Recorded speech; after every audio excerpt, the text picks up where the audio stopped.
And welcome to the Basic to Bold podcast. I'm your host, Jen Bjornson. I have really had, over the last year, just had some really life-changing events. And I want to talk to you about some things that I've learned, especially in relationships, because this perspective change really helped me understand when you have challenges in relationships, how do you not let that ruin your relationship, right? How do you keep moving forward, and how do you keep having a good relationship when it's clearly not perfect, when it's clearly not exactly what it is that you're looking for?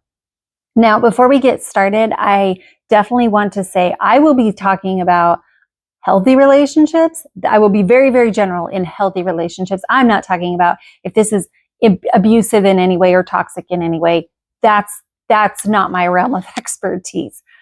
So the thing that was really fascinating is over the last couple of years, we have had in specifically my life, a lot of changes, a lot of things happening that are changing the environment. And when things change, it definitely causes chaos. It causes new things to come up because you're not really prepared for them. You're not really sure how to navigate certain things in life because you've just never done it before. And that's really what I found myself in.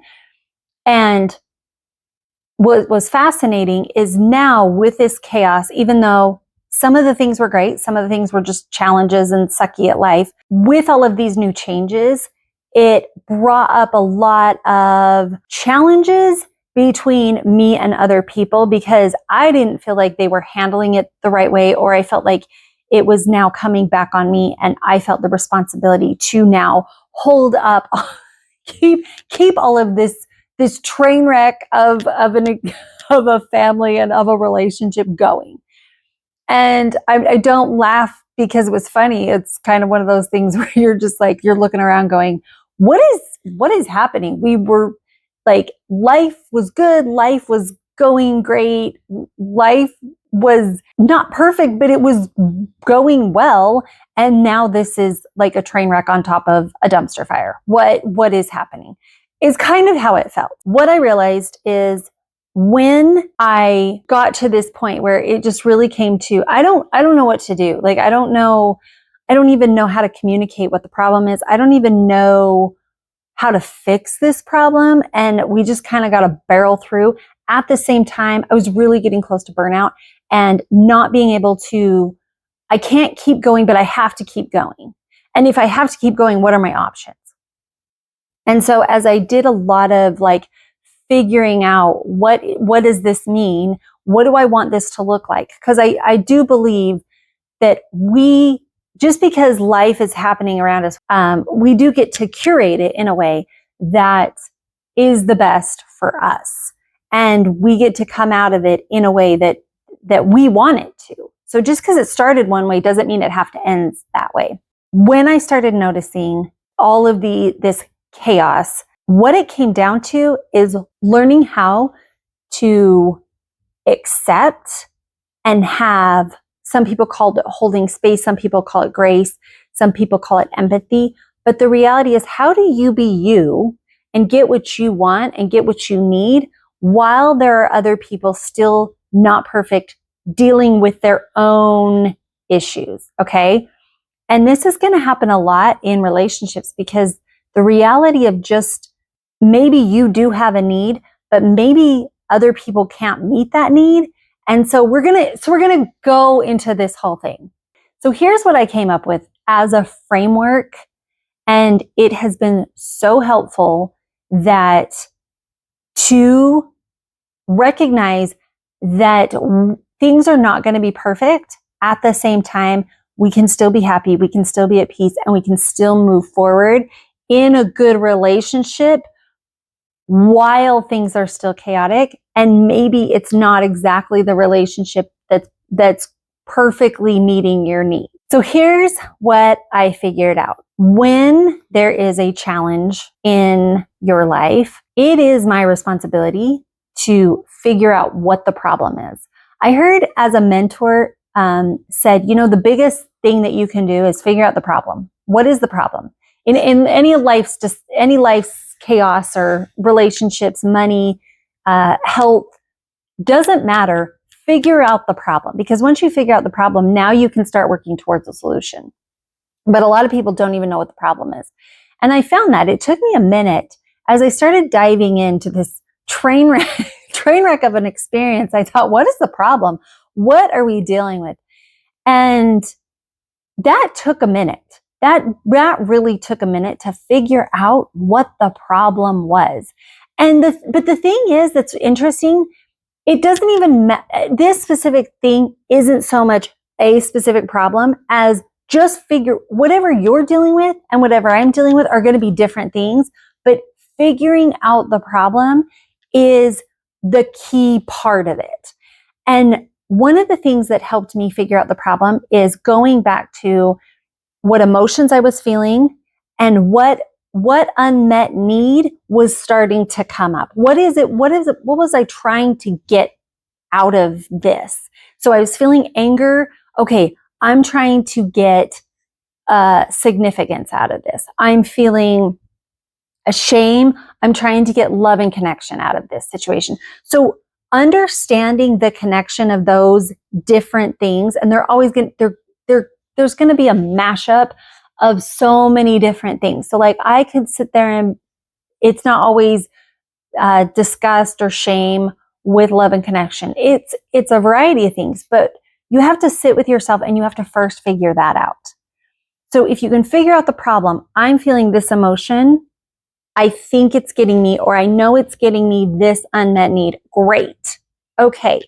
Now, what is the healthier option? Instead of feeling that anger, instead of constantly being stressed, constantly being upset and being silent and not saying what I need, what is the healthy version of getting that need met?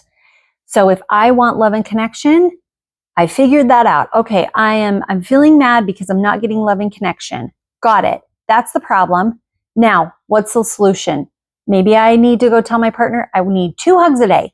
I need 1 in the morning and I need 1 at night. So the first step is to figure out what the problem is.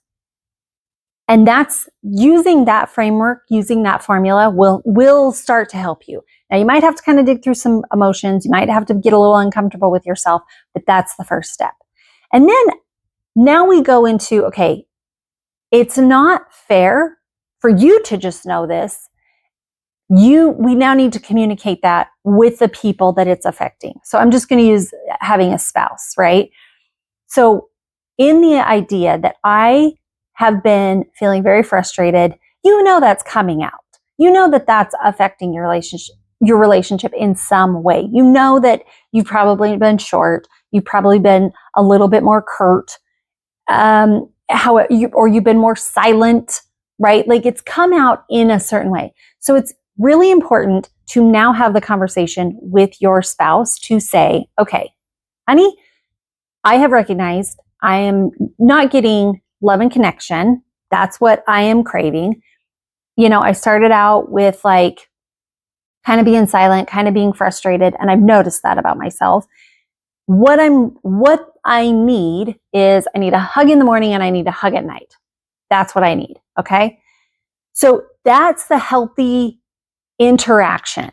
The other option that we go to is, let's say you're feeling frustrated. Man, maybe you're a talker and you need to talk it out.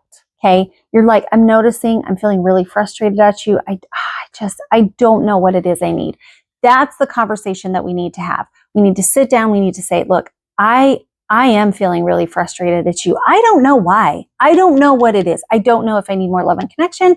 I don't know if I'm feeling not important in our relationship. I don't know if I'm just need more variety. I don't know. And you can have that conversation with each other. With this, it is not fair to now make that other person responsible for getting your needs when you don't even know what you need. And this happens, okay? So we need to be aware it is even though you're talking it out, it is still your responsibility to figure out what you need to. At the end of that conversation, however many conversations we need to have, Maybe it takes 2 conversations. Maybe it's 1, like you figure it out. Maybe this is a constant thing that's going on that you're like, I don't know. It's not working, but I need something. I need this, and I'm trying to get that. You can have that conversation with your partner at the same time. It is still your responsibility to figure out what is going to fix that, because it is really unfair to put that on another person to now have them just figure it out. That's so unrealistic, and that's so unfair, because they're going to do it in a way that they know to do it, and it's unlikely that the way they do it is going to be what you need. It's possible, and that's great. They can help you figure that out. At the same time, it's not doing what they need and what they understand. They're just going to do it in the way that makes sense to them. Oh, you need more love and connection? Well, I get love and connection by saying, hey, thank you for this. Hey, thank you for that. Or acts of service. Hey, I'm going to go get more gas in your car. And that's not your love language. That doesn't do it for you. And now being mad at them because they're trying to show you love and connection, but that's not the way you receive love and connection. Are we getting this? So we need to be responsible for how we get what it is that we're looking for.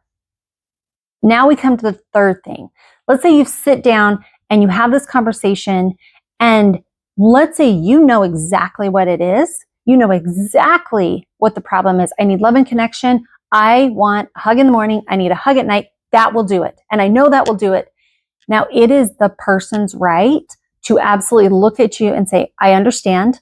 I get what you're asking for. I get that you need love and connection. I get that you're asking for a hug in the morning and a hug at night. I am able to do that. I'm telling you right now, I will not do that. I am not going to do that for you. I don't care how you feel about our relationship. I don't care that you need love and connection. I don't care that you're unhappy and that you want more from me. I'm not going to do it. That is the other person's right. But here's your responsibility and your choice in the matter. Now you have a choice of 2 hard paths. Number 1, it's going to be hard if you choose to stay in that relationship, but you can choose to stay in that relationship knowing full well they're not going to give it to you. Knowing full well that that is not something they're willing to do, and they're choosing maliciously to not give it to you. Or you can choose to move forward with your life in a different way with a different person. Now, here's something that I really find fascinating, and I noticed that I started doing with myself. I had an issue, and I would kind of go silent or be frustrated, right? It was coming out. And then on top of that, I may try to have a conversation, but it never got fixed. And I have put it on my partner, on my spouse, to fix it for me. And in my head, I had talked to them. I had said, this is a problem. Can we fix it? Yeah, we can fix it. Well, what do you think you need? I don't know what I need. Okay.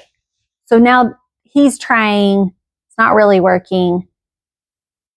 What I noticed, and I am not the only person who does this or who has done this, I was now treating him like the third option. I was treating him as if he was actively choosing not to give me what I needed when he didn't know how to do it.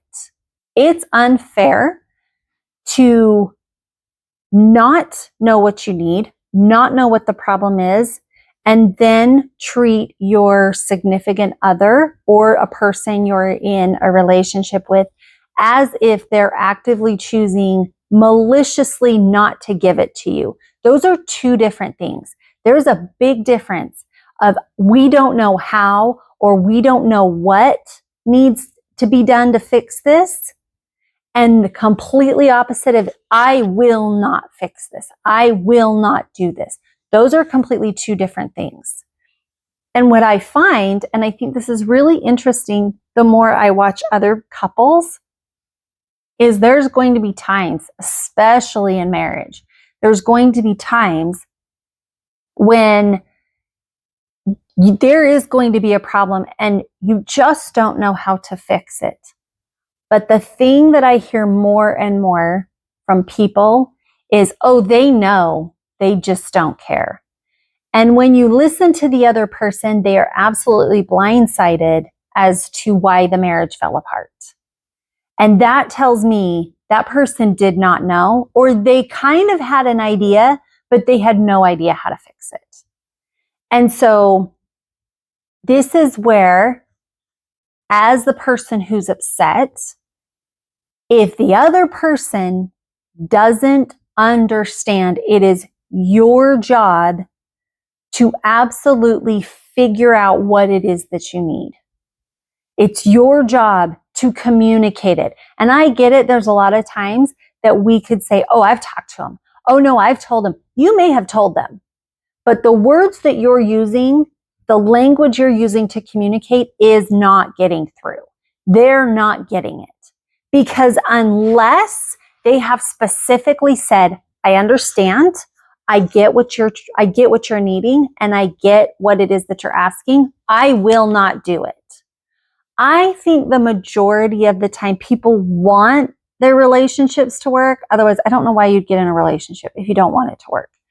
I think a lot of times people want their relationships to work, but they genuinely don't know what it is that their partner needs, or they don't know what the partner is asking. Because a lot of times we'll say, oh, like love and connection to one person means completely love and connection differently to another person. One person could be talking about, hey, could you go put gas in my car and make sure I don't have to do the oil changes? Another person could be like, hey, can you make me, a sandwich? Another person is, could you just write me little love notes? Sarah's husband over there writes me little cute love notes. Another person is like, just tell me I'm pretty. Everybody's different. Everybody is so different in what love and connection looks like to them. Everybody's different in what variety and change and excitement looks like to them. I was blown away. I was reading a book about money and money habits, and I thought this was so fascinating. I have been married for quite a while, like over 2 decades now. And I was reading this book, and it was interesting to find out that people are either they like to spend money on experiences or they like to spend money on things. Blew my mind. Absolutely blew my mind because I never made the connection that I like experiences and I like to go try new things and do new things. That's how I like to spend my money. My husband likes things. He likes little gadgets and he likes to buy stuff. And in over 20 years, this is the first I'd ever heard about it. And it absolutely revolutionized the way that I thought. Because in this little tiff that we had about money back and forth, he would buy things. And I'd be like, I'm trying to save for XYZ, right? Like I want to go do blah, blah, blah, blah. And it never occurred to me that is fun for him to buy new gadgets. I just look at it as things. That's not enjoyable to me. Understanding that the other person is not doing it in a malicious way, I think is such a big aha that we have got to get to. If you're looking at your spouse, whoever it is, and you think they're trying to do this thing maliciously, you think they're actively trying to hurt your feelings or to not give you the thing that you're wanting, now you got to go into the two paths of, do I stay here? But if you're making that up, if that's not how they're thinking of it, and in your head that's what you've concluded, that now you're in 2 different marriages. Now they're in one marriage and you're in another marriage. They're trying to figure it out and maybe they're not doing a great job with it. And they're just kind of like, I mean, we're not great, but it's not awful. And another person is looking at it in a completely different way, as if this person does not care about me. So we have to get into the same marriage. You have to get into the same relationship. I think it's easy that once you have that thought, this person is intentionally doing this, they don't care about me. Now it's a very slippery slope to, I can't be with somebody that doesn't care about me. And I think this is where it happens. So going back to the first thing, is it is our responsibility to make sure that they understand that we use the right verbiage, that we're on the same page. I don't feel love and connection. Do you know what love and connection means to me? It means this. Okay, so what does this mean? Now, moving on to actually, we have this chaos in life, and now how do we use the information with what we figured out to not be upset and not be angry? Well, if you have communicated your needs and your wants, I think that is a really powerful place to be, because now you can start to get them in a way that you need. And it doesn't necessarily have to involve your partner. It can, if they're the ones that can give you that, I think that's great. At the same time, maybe they're in a hard place as well. And so they're having a difficult time. And so relying solely on them sometimes is not possible. It doesn't mean that they're maliciously doing it. It doesn't mean that they don't want to do it. It just means maybe they're not able to. And so now that we have the framework and we know what we need, now we can start getting what we need from other people. And if we can get it from our partner, that's great. But now we have options. We can say, okay, I'm in a relationship. That's not possible right now.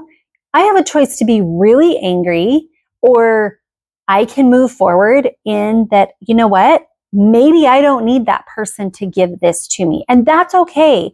Or maybe they can't give that to me right now. That's okay. It doesn't mean that it won't happen in the future, and it doesn't mean we can't keep having these conversations, because until they have officially been like, I'm not doing that for you, no. We both want this to work out. And as long as we both want this to work out, we can keep moving forward. Now, for me, this gave me a lot of peace, because I started looking at the people I were in relationship with, or people that were surrounding me. And instead of having this, they won't do this for me, I thought, okay, you know what? I can either focus on what they're not giving me, or I can focus on what do they bring to my life. And this is, I'm going to be honest, this takes work on yourself, because you have to work on yourself to, if you're really holding on to like that abandonment, it's a lot harder. But if you can work through your own issues of like abandonment or your own shame and your own guilt, now that's not holding you back. Now you can look at the other person and go, okay, you know what? I'm really grateful for what they do bring into my life. And there was a time where it was like, you know what? I'm so grateful that my husband does this, and he does this, and he does this, and he does this. And having certain experiences that I didn't have to go through alone, just the fact that I didn't have to go through them alone was enough. That was enough. And I was so grateful. And the more that I focus on those things, that I'm so grateful that I didn't have to go through alone, and that he helped in certain ways, it really helps to let go of the things of what they're not doing. Because the other side of this, I guarantee you there's things you're not doing that they wish you were doing. And so you're not perfect either. They're not perfect. So you're two imperfect people trying to manage this chaos, manage this mess in the only way that you know to do it. I really love the saying that when we know better, we do better. So a lot of times we judge ourselves, and I would say we do this to other people as well. We judge ourselves, our past selves, more importantly, of what we know now. And I think we also judge other people of what we know. What if the other person doesn't know what we know? What if they're not seeing it from our perspective? And interesting enough, you're probably doing the same thing that you're upset at them, just in a different way. And so in a way, we're all just allowing ourselves and figuring this out, but we're also just like moving through life the best way we possibly can. And when we know better, we do better. And that's the same with most relationships. Most relationships that we're just trying to get through this life together. We're trying to be supportive, but it doesn't always come off as the best way or the most helpful or even good at times. It's really easy to judge people on what we think it should happen or judge people on what the knowledge that we have. And that's really unfair. And not just unfair, it makes us happy because we're now looking at them going, what is, like, just get it together. And I know this is sometimes easier said than done. Trust me, I believe that wholeheartedly. There are times that I do it myself. But I really try to remember, just as much as I want this relationship work, I believe the other person wants this relationship to work just as much. And so going into a challenge with that belief system, having the belief system that I'm going to go forward thinking you want the same thing as me, because so far that's what we've talked about. Until you tell me differently, I'm going to go in that you are trying to do what it is that I need. You're trying to be a great partner. You're trying to be a good person in this relationship. And that's what I'm going to move forward with. And when it falls short to what I am needing, I am going to try to meet that with grace. It doesn't always happen. I'm very well aware of that. This is where anger and frustration comes in, and I'm very well aware. But I equally recognize that that person is handling my irritations and my frustrations just as much as I'm dealing with their irritations and their frustrations. And if you go with it that they're trying, that brings me to more peaceful interactions rather than you're intentionally not meeting my needs and you're maliciously doing this thing. And that is where contention comes in, because it's easier to look at your relationship and say, well, then why am I trying? Why am I even doing this? Why am I here? If you're not going to be here and you don't want to be here and you're not going to act like you want to be here, why am I showing up? Why am I doing everything? And that's a real place to be. That's a real place that is easy to fill when that's the belief system you're working from. Now, if you've noticed that this is a really hard thing for you to do, if there's just a lot of emotion, this is where I would really invite you to start doing that internal work of whether it's energy work, hypnotherapy, shadow work, breath work, because this is where you're going to find that you can start letting go of a lot of that internal childhood trauma or internal chaos that can conflict in your relationships. A lot of times, if there is like a feeling of abandonment, we easily go to, well, in the past, this is how it's always been. You know, I've always had people leave me. I've always had X, Y, Z, and this is all I know. So it's really easy for me to see the negative, and this is what I'm going to automatically go to. That's not fair to put on a new person in your relationship. If they've never shown you that, just to automatically put that on them, that's not fair. And so that's where we need to start doing the work of recognizing that, okay, maybe we're holding on to some things because of what other people have done and what we have seen in life.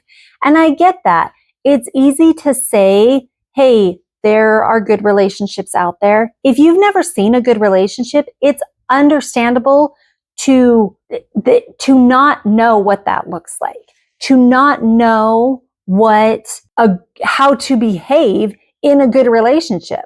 And all you do know is, well, this is how my mom handles it. This is how my sister handles it. And this is where I would also recommend finding people who are in good relationships, in relationships that you would like, what you would like it to look like. So we do this in business. We do this in health. We find people who have overcome some kind of health issue that we have, and then we follow their diet plan or we follow their supplements or their exercise program.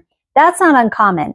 Well, go do that in a relationship. Go find somebody. If you want to be married for 20, 40, 50 years, go find somebody who's been married that long.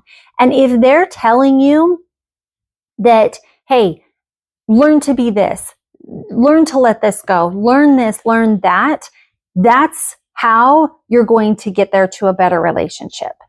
Well, thank you for hanging out with me. I really hope that this gives you an insight into just making your marriage a little bit better, making your relationships just a little bit better. And until next time, bye.